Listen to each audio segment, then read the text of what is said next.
आज मैं आपके लिए लेके आई हूँ महाशिवरात्रि पर बहुत ही स्पेशल मिठाई की रेसिपी को। यहाँ पर आप बिना चीनी, बिना चाशनी, बिना घी के झटपट से 3 चीज़ों से मिठाई को बना सकते हैं। मिठाई बहुत ही शानदार और बढ़िया बनके तैयार होगी। मैं आपको इसे पास से दिखा रही हूँ, कितनी बढ़िया ये देखने में लग रही है, उससे ज़्यादा ये खाने में स्वादिष्ट है।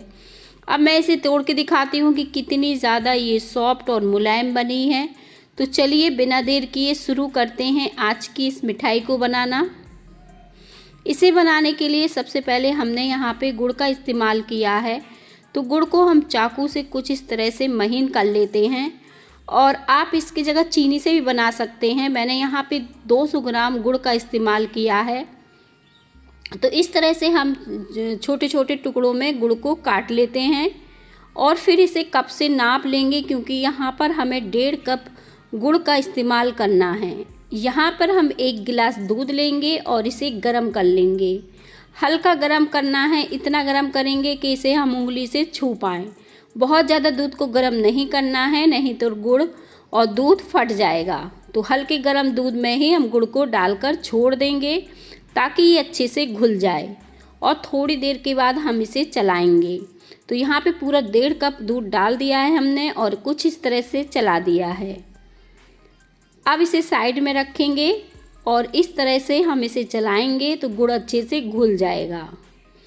इससे क्या होगा कि इसका कचरा भी निकल जाएगा गुड़ का, और फिर हम इसे छान कर तैयार कर लेंगे।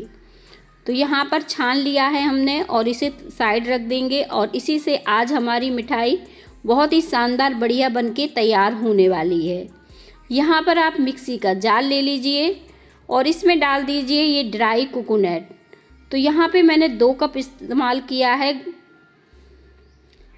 और इसे मिक्सी में डालने के बाद हम इसे ग्राइंड कर लेंगे, मतलब इसको और महीन कर लेंगे। वैसे तो ये महीन रहता है, लेकिन हम बहुत ही नए अंदाज की मिठाई बना रहे हैं तो उसके लिए हम इसे दोबारा से ग्राइंड कर लेते हैं।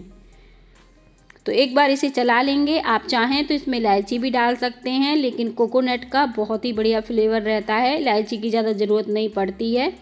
डालना चाहें तो डाल सकते हैं। अब इसे डालिएगा एक पैन में, आंच को धीमा रखिएगा और इसे लगातार चलाइएगा 3 से 4 मिनट के लिए। इससे क्या होगा, नारियल हमारा थोड़ा सा सिक जाएगा और बहुत ही अच्छी आपकी मिठाई बनके तैयार होगी। नारियल बहुत ही जल्दी सिक जाता है, इसलिए इसे धीमी आंच में ही सेकना है। तो कुछ धीमी आंच में इस तरह से हम इसे चलाएंगे। वैसे तो आपने मिठाइयाँ कई बार बनाई होंगी, पर ये तरीका आप बनाकर देखिए, बहुत ही शानदार आपकी मिठाई बन जाएगी, जैसे आज मैं बना रही हूँ। ठीक है, अब हमने इसे 3 से 4 मिनट के लिए इस तरह से चलाकर हल्का सा लाल कर लिया है, बहुत ज़्यादा कलर नहीं चेंज किया है। और इसमें हम डाल देंगे ये मिल्क पाउडर और फिर से हम इसे इस तरह से चलाएंगे। तो यही 2-3 चीज़ें हैं जिससे आज हमारी मिठाई बनके तैयार होगी। और बस इस तरह से चलाएंगे। अगर आपके पास मिल्क पाउडर नहीं है तो यहाँ पे आप मावा का इस्तेमाल कर सकते हैं या फिर घर की ताज़ी मलाई आधे कप ले सकते हैं। तो इसमें से जो भी चीज़ आपके पास हो आप ले सकते हैं। अब देखें ये अच्छी से सारी चीज़ें भुन गई हैं और अब हमें क्या करना है, आप चाहें तो इस समय गैस को बंद कर सकते हैं, पर मैंने आँच को बिल्कुल धीमा कर लिया है। और इस तरह से जो दूध गुड़ हमने मिला के रखा था, अब इसे मिक्स कर देंगे और चलाते रहेंगे ताकि इसमें कोई गुलठे वगैरह ना पड़ पाएँ। अच्छे से हम इस तरह से चलाते रहेंगे जब तक कि अच्छे से थिक ना हो जाए और पूरी तरह से ये पक के कंबाइन ना होने लगे। तो बस 3 से 4 मिनट और लगेंगे। आप देखें कितनी शानदार हमारी मिठाई दिख रही है, एकदम दानेदार जैसी। इसे देख के आपको मिल्क केक की याद आ रही होगी, पर ये मिल्क केक नहीं है, बिल्कुल नए अंदाज की मिठाई है, नया तरीका है। आप इस मिठाई को ट्राई कर सकते हैं कभी भी। तो देखें अब हमने 3 से 4 मिनट के लिए और इसे अच्छे से भूंजकर तैयार कर लिया है। अब ये अच्छे से कंबाइंड सी हो रही है, बस हमें इसी तरह से इसे पका के तैयार करना है। अब ये पक चुकी है तो हमें गैस को बंद कर देना है जब कुछ इस तरह से आपको दिखने लगे। और जब ऐसे आप भूंज कर तैयार करेंगे, कुछ दानेदार सी कुछ इस तरह से आपको दिखने लगेगी।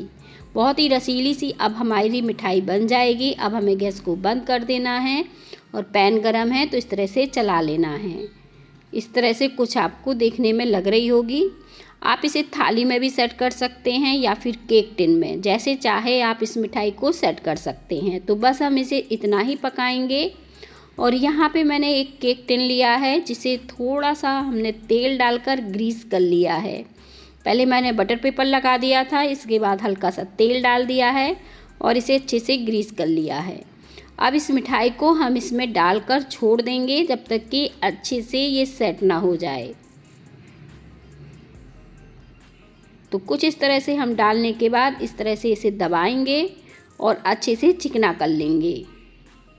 आप इसमें ड्राई फ्रूट भी अपने पसंद के बारीक कटे हुए डाल सकते हो, लेकिन आज मैं इस मिठाई को बहुत ही सिंपल रखूँगी और इसी तरह से सजाऊँगी। तो बस इस तरह से मैंने इसे अच्छे से चिकना कर लेना है आपको छोटी चम्मच की सहायता से। अब हम इसे इसी तरह से छोड़ देंगे 1 घंटे के लिए। अगर आपको जल्दी हो तो आप इसे ठंडा कर लीजिए, इसके बाद आप फ्रिज में रख के इसे सेट कर सकते हैं। नहीं तो ऐसे ही आप इसे छोड़ दीजिए, ये अपने आप ही 20 से 25 मिनट में सेट हो जाएगी। और फिर इसके बाद हम इसे निकाल लेंगे।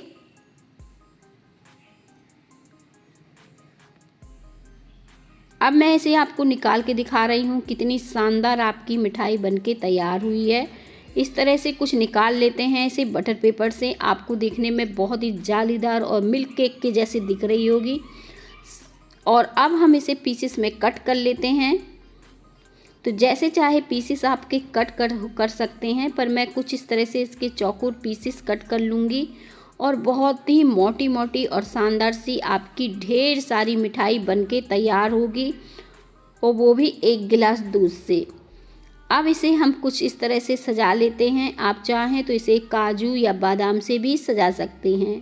मैंने यहाँ पे इसके ऊपर यही ड्राई कोकोनट थोड़ा थोड़ा डाल दिया है और फिर इसे उंगली की सहायता से कुछ इस तरह से फैला दिया है। और इसके बाद मैं इसमें ये चेरी रख दूँगी, छोटी छोटी मैंने कट कर लिया था चेरी को। तो मिठाई को आप चाहे जैसे भी सजा लीजिए। बहुत ही शानदार और बढ़िया फ्लेवर की हमारी मिठाई बनके तैयार हो गई है। मैं इसे आपको तोड़ के दिखा देती हूँ कितनी शानदार और बढ़िया बनी है। अगर आज की रेसिपी आप सबको अच्छी लगती है तो रेसिपी को लाइक करिएगा, और चैनल पर नए हैं तो चैनल को भी सब्सक्राइब करिएगा। और मिलते हैं हम इसी तरह की नई रेसिपी के साथ।